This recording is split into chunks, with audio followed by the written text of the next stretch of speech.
In this part, we'll be discussing about the classification of furcation, that is the indices which is used to measure the furcation involvement. So imagine this to be the tooth, okay, and in this you can see that there is furcation involvement here, and I've tried to zoom into this area. So this is, let's say that we are just viewing it in a buccal direction. So this is how it would be. This is the buccal side and the lingual side. This is how the furcation would be. And there are many indices to measure the furcation involvement. Basically either in a horizontal way they have tried to classify it, or in a vertical way, or in the combination of both. Neighbors probe is usually used to measure the extent of how much of furcation involvement has occurred. So the Glickman's classification for furcation, which was given in the year 1953, this involves 4 grades, okay. So first coming to grade 1. Grade 1, it is the incipient or early stage of furcation involvement, meaning that is it is an incipient stage where it is involving the flute of the furcation, that is a groove of the furcation. And here you will have pockets which are suprabony, meaning it is suprabony pockets would be there involving all of the soft tissues. You don't have any interradicular bone loss here, meaning this is your interradicular bone which is over here, okay. This area is your interradicular bone. So there is no interradicular bone loss in case of grade 1. Okay, and so there is no definite horizontal component to it. So as I told you, if you just zoom into this area, you can see that there is no definite horizontal component. There is no horizontal component to it, but it has reached the furcation. And radiographically, you do not find any findings in this case, because we know that at least 30% of bone loss should happen clinically for it to be visible in the radiograph. So usually you will not find any changes in the radiograph. Next is grade 2. In grade 2, it is this lesion, this furcation involvement is called the cul-de-sac, okay.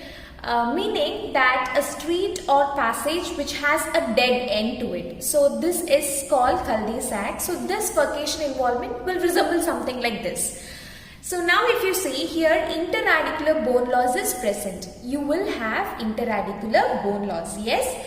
So no through and through lesion. Okay, so imagine I'll just draw a tooth. Okay, here if you see, there is interradicular bone loss here, yes, but it is not through and through lesion. So if you try to zoom into this area, okay, this is your buccal side, your lingual side. There is a buccal furcation involvement, and here interradicular bone loss is there. Okay, but it is not a through and through lesion, meaning if you try to pass a neighbor's probe, it will just end here, okay, it will just end here. Okay, there is alveolar bone which is present here, and depending on the extent of your horizontal component, basically if you try to measure this horizontal component, you can try and give it as early or advanced stage.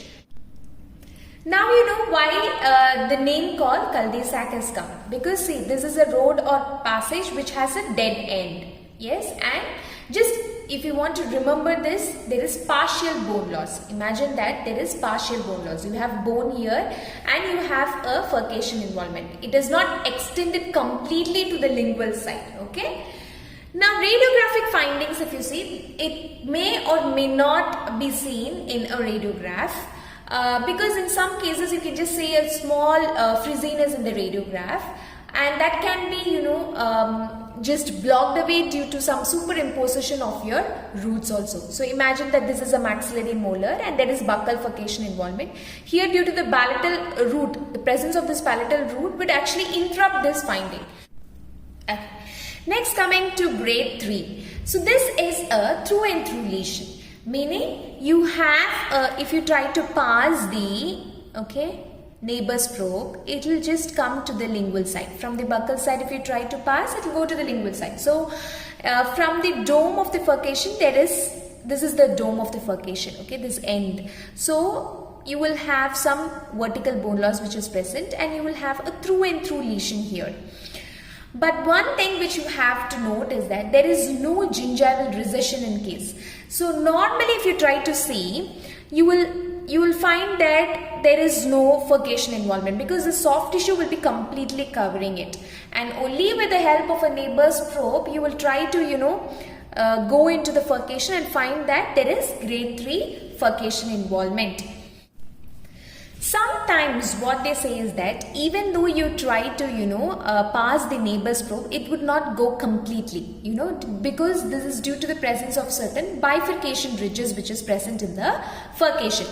So in that case, what you do is that from the buccal side, pass the neighbor's probe and measure the extent of the horizontal component. The same way from the lingual side, pass the furcation probe and see how much of the horizontal component is there. Then you measure this buccolingual dimension, okay? If this is equal to or greater than the buccolingual dimension, definitely it is a grade 3 furcation involvement. Radiographically, how will you say is that there will be a radiolucent area in the crotch of the tooth. That is, here you could find that there is radiolucency which is present in the radiograph.